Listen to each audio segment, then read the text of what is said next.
Hello बच्चों, class sixth की exercise 7.4 का क्वेश्चन नंबर 4 करेंगे हम। जैसे देखिए आपके सामने स्टेटमेंट है 4th क्वेश्चन की कि निम्न आकृतियों को देखिए और भिन्न के बीच में बड़े का बराबर का या छोटे का निशान लगाइए। आपको सीधे जैसे इसमें लास्ट में लेके चलते हैं, जैसे ये इसके हमें बताना है कौन सा बड़ा है, छोटा है, बराबर है। जैसे ए पार्ट, बी पार्ट, सी, डी और ई पार्ट है इसमें। तो सबसे पहले जैसे ए पार्ट है, इसमें ए पार्ट क्या है, 1/6 और 1/6 और 1/3, इन दोनों में बताना है कि कौन सा बड़ा है और कौन सा छोटा है। अब देखिए इसके बहुत से आसानी से मैं आपको बताता हूँ।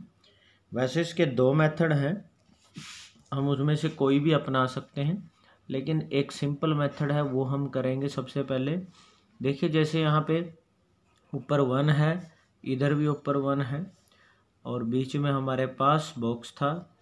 तो इस 1 की तो इस 3 के साथ गुणा करेंगे, ऐसे क्रॉस मल्टीप्लाई बोलते हैं इसको, आर पार गुणा।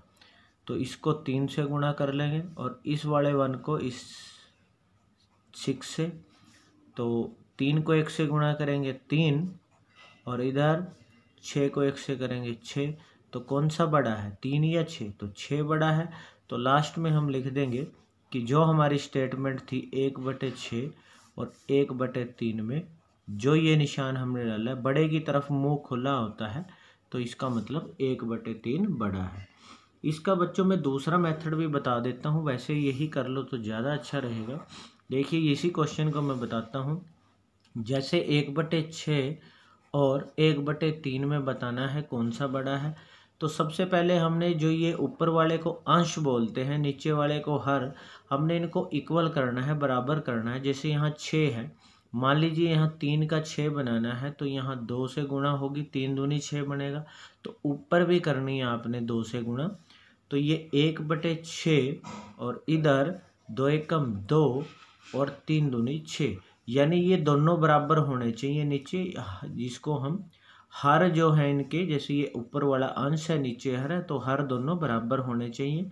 तो ये दोनों बराबर हो गए। अब ऊपर वाले देखो, ये 1 बड़ा है या 2? तो 2 बड़ा है, तो ये वाला निशान लगा सकते हैं। तो यानी इसका मतलब क्या है कि 1/6 और 1/3 में यही वाला निशान, तो 1/3 बड़ा है। तो इस तरह से हम ये मेथड भी कर सकते हैं, लेकिन मैं ये आपको कराऊंगा। तो जैसे बी पार्ट है इसका, इसके बाद बी पार्ट है कि 3 ये आपके सामने है 3/4 और 2/6 में बताना है कौन सा बड़ा है। तो 3 की इस 6 से गुना कर लेंगे और इधर इस 2 की इस 4 से गुना करेंगे, 2 की 4 से। तो 3 छिक्के 18 और इधर 2 चौके 8। तो कौन सा बड़ा है, 18 बड़ा है, यानी बड़े की तरफ मुंह खुला रखना है इसका। तो यानी ये फिर बाद में लिख देंगे 3/4 और 2/6 में बड़ा है 3/4। इसी तरह उसके बाद है सी पार्ट। सी पार्ट है हमारे पास कि 2/3 और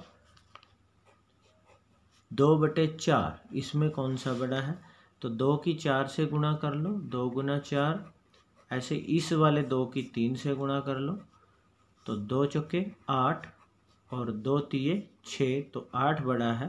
तो यानी हम लिख देंगे कि 2/3 और 2/4 में कौन सा बड़ा है, 2/3 बड़ा है। उसके बाद है डी पार्ट हमारे पास। डी पार्ट है 6/6 और 3/3। तो ये तो बराबर ही है, अगर आप देखो 6/6 और 3/3। देखो 6 की 3 से गुणा, पहले ये वाला नंबर लिखना है जो ऊपर लिखा होता है 6 और इधर ये 3। तो ये ध्यान रखना है, कभी दूसरा लिखो। तो 6 की 3 से गुणा और इधर 3 की इस 6 से गुणा। तो 6 3 18 और इधर भी 18, तो ये तो बराबर आ गया। तो 6/6 जो है वो बराबर है 3/3 के, ये आपका आंसर आ गया। इसी तरह ई पार्ट है हमारे पास 5/6 और 5/5, इन दोनों में बताना है कौन सा बड़ा है। तो 5 की इस 5 से गुना करेंगे और इसी तरह इस 5 की इधर 6 से गुना करेंगे। ये ध्यान रखना है बच्चों, जो ऊपर अंक है दोनों तरफ वो जरूर इधर वाला इधर ही लिखना है, इसका इधर ही लिखना है। तो 5 5 25 और 5 के 30, तो 30 बड़ा है, इसका मतलब 5/5 जो है वो बड़ा है। तो 5/6 में और 5/5 में 5/5 बड़ा है।